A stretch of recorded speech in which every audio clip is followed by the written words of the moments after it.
Welcome to the warm shelter of the night with Jacob Hawthorne. A curated collection of stories meant to still the mind and steady the heart. Whether you are seeking rest or simply a moment of quiet, you found your way home. Get comfortable. Settle in. The story is about to begin. Hello. Welcome to the cabin. Nighttime has settled in. The wind outside is searching the eaves, but don't worry. It won't find its way in to disturb our warmth here by the wood stove. I'm Jacob Hawthorne. I believe that on nights like this, we all need a horizon to focus on. We need a reason to believe that even when we are alone, we are not truly alone. Tonight, I want to take you back to a winter in the late 1800s. I want you to imagine that you are the keeper of the Sambro Island Lighthouse, just off the coast of Halifax, Nova Scotia. The tower is a pillar of white stone, standing 60 feet above the black teeth of the Atlantic. It is cold out there, a wet, salt-heavy cold that stings the skin. But inside the lantern room of the tower at the very top, there is a sanctuary. You've just climbed the 96 iron steps. Your legs feel the full weight of the climb. You open the heavy hatch to the lantern room, and the air changes. It is warm here. It smells of hot brass, clean glass, and the thick, honey-like scent of burning oil.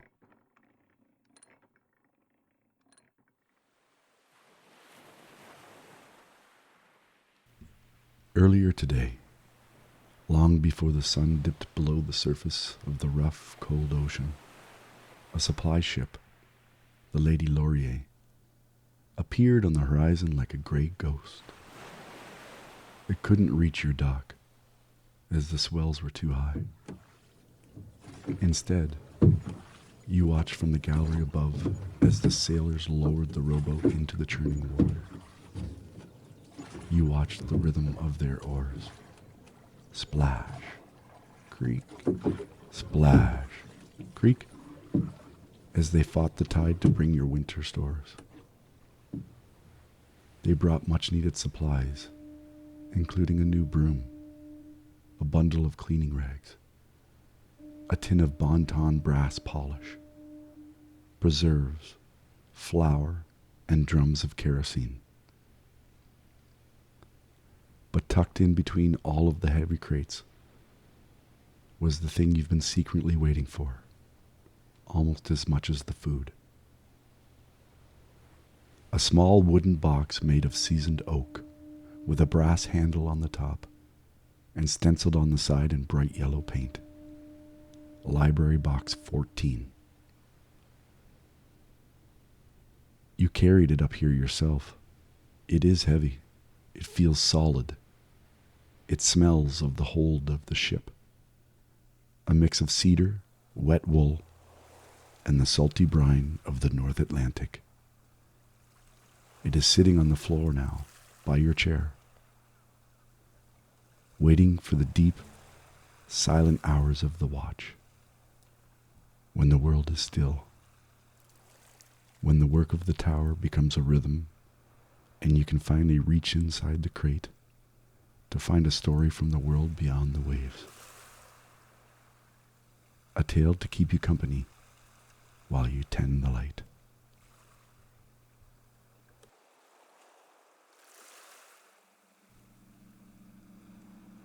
But first, the watch. Looking at the large, room-sized lantern as it sits in the center of the room, a massive Fresnel lens, a hive of hand-polished glass prisms.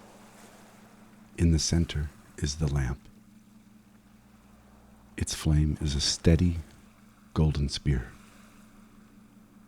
The lens doesn't just sit there. It lives.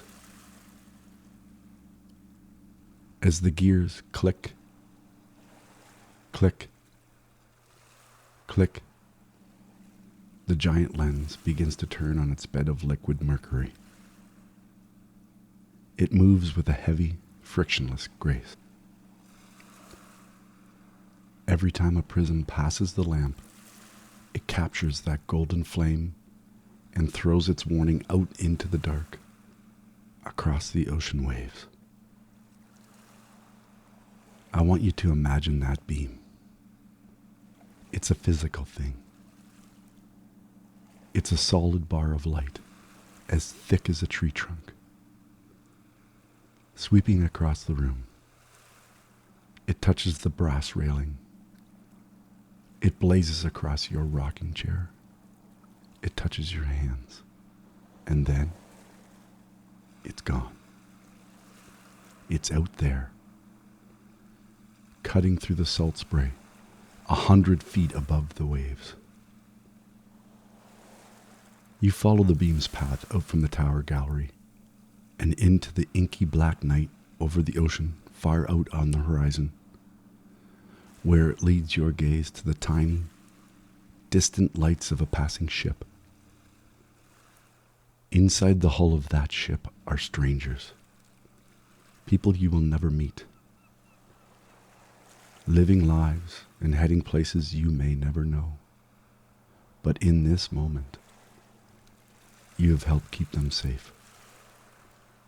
The mighty beam of light from the tower and the tiny speck of light from the ship's lanterns connect briefly in the night air and exchange their messages.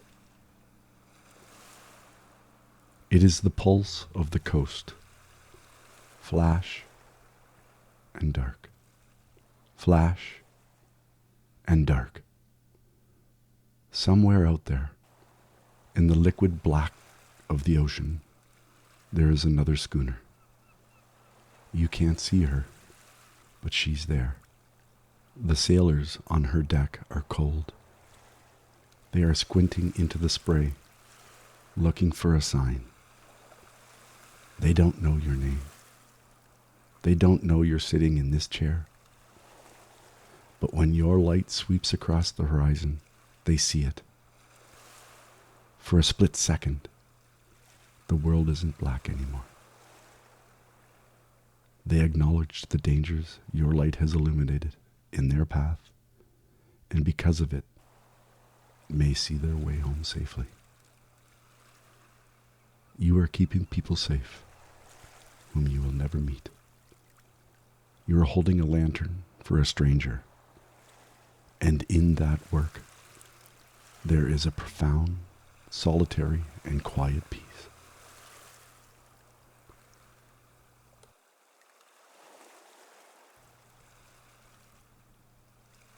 Now the tower is settled. The weights are slowly dropping down the center of the shaft.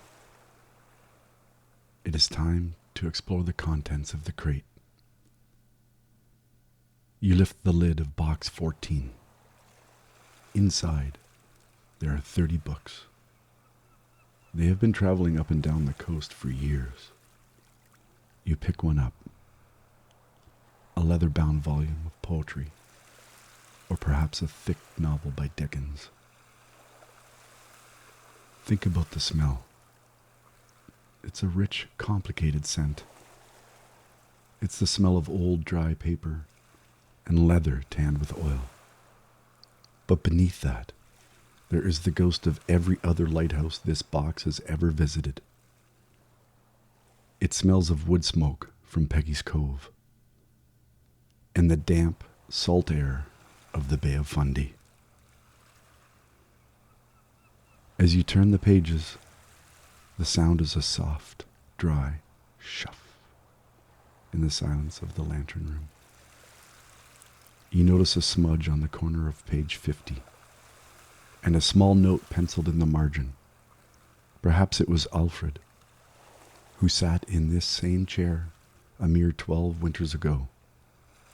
his hand still smelling of the Bonton brass polish he used on the lens of the frame that morning. To the north, a keeper named Joseph is in his tower. To the south, a man named William is winding his clockwork. 6 months ago, they may have held this exact book. They felt the weight of these same pages. And in that moment, you are comforted by the fact that you aren't a lonely person on a rock anymore. You are part of the line of light. You are part of a network of souls separated by miles of ocean, but connected by these stories and the beacons of your light's purpose. The loneliness of the night doesn't feel so heavy now.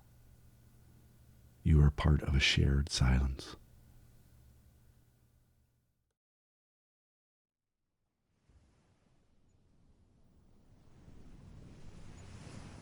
The night is reaching toward the morning.